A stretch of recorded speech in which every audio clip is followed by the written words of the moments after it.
Chapter 11 left Tao and the clan people in good spirits after the feast with the boar. And now we are on chapter 12 of Boy of the Painted Cave. With Greybeard gone, Tao felt a new sense of emptiness. He spent much of his time drawing mammoths, bisons, and rhinos in Greybeard's little cavern. Each evening he stood on top of the cliff scanning the valley, waiting for the old man to return. As the days passed and Greybeard did not show up, the boy became impatient. Why does he not come back? He thought. He has always kept his word. Maybe something is wrong. He considered going to find him, but he knew he could not cross the river or go into the lands of the other people. Each day the boy waited with growing concern. Then one morning, down in the slough, Ram growled, and Tao looked up to see Greybeard standing in the middle of the glade, as if he had come out of the earth. He had his flint-tipped spear in his hand, and he carried the shoulder blade of a horse strapped to his back. Tao turned toward him, an expression of joy and relief in his eyes. "I am happy to see you, old shaman. It has been a long time." Greybeard nodded. "There are many places I must go, and I do not walk as fast as I used to." The old man coughed and passed a shaky hand across his brow. Tao winced as he saw the worn face, the pinched cheekbones. He was worried, but he knew the old man would not want him to show concern. "The cave is ready," Tao said, "but first you must rest and eat." He took some dried meat and fish from his leather pouch, and they sat with their backs against an old red oak and ate their meal. Tao wondered if Greybeard remembered his promise. When they were finished, they started across the valley.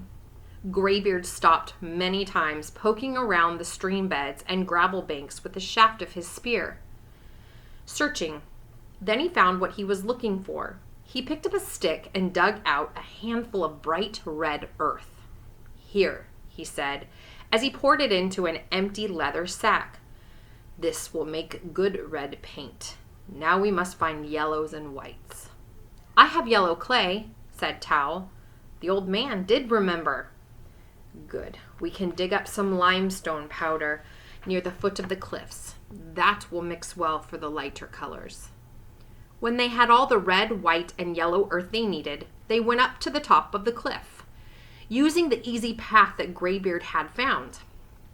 They reached the tunnel to the hidden cave and removed the cover of branches to let in the sunlight.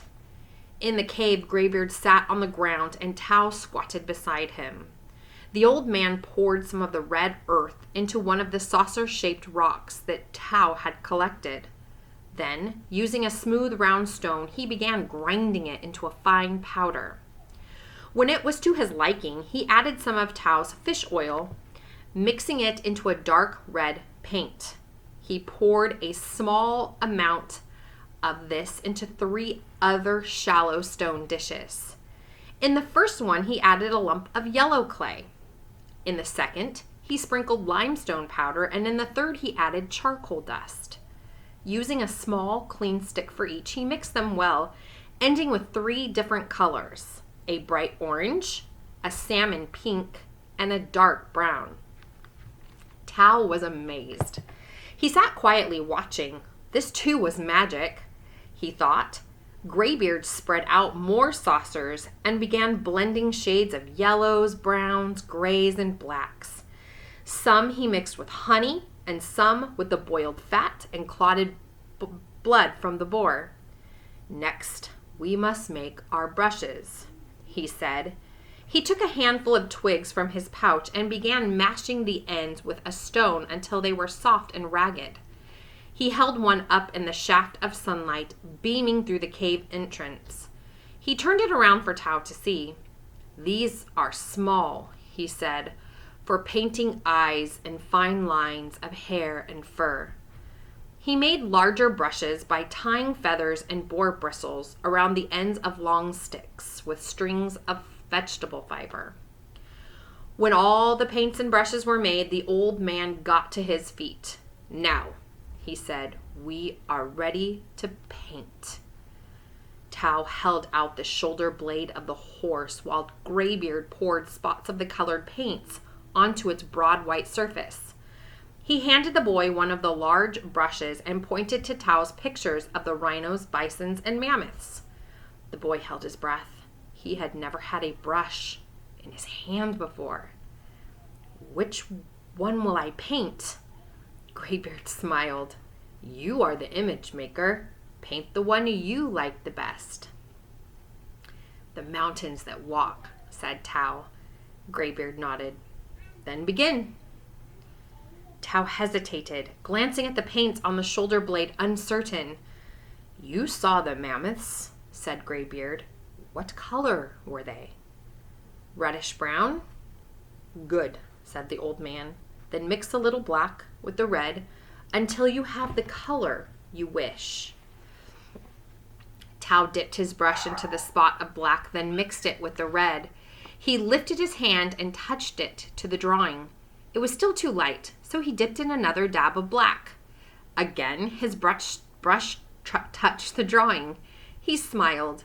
It was a deep reddish brown, the color he wanted. He continued to dip and touch. Graybeard watched as Tao repeated the motion again and again.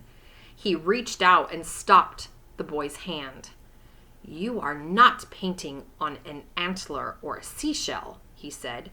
"You are painting on a wall. Do not dab. Swing the brush with your whole arm." Graybeard took the brush and began sweeping it across the drawing, following the lines of the mammoth's body. Tao saw the old man's face brightened as he worked, laying on great swaths of color. He felt the excitement as the picture came alive. "Do not be afraid," said Graybeard, his eyes glowing.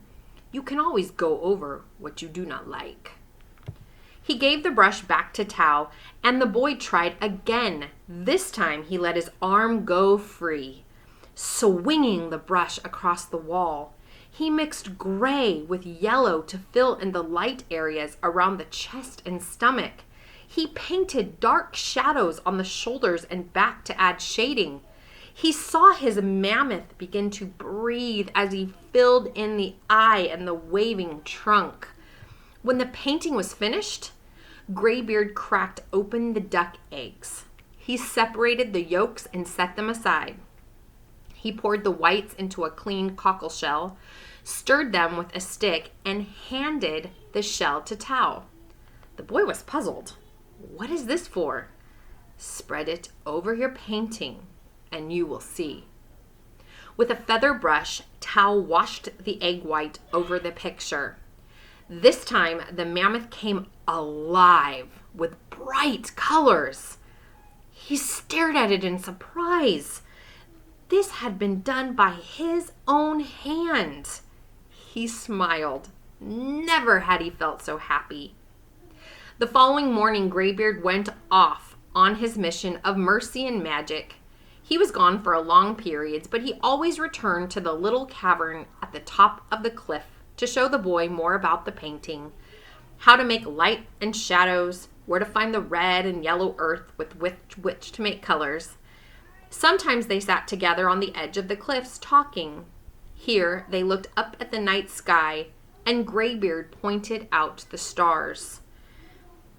The first one to appear each night, the one that was the red and the one that always leads toward the north.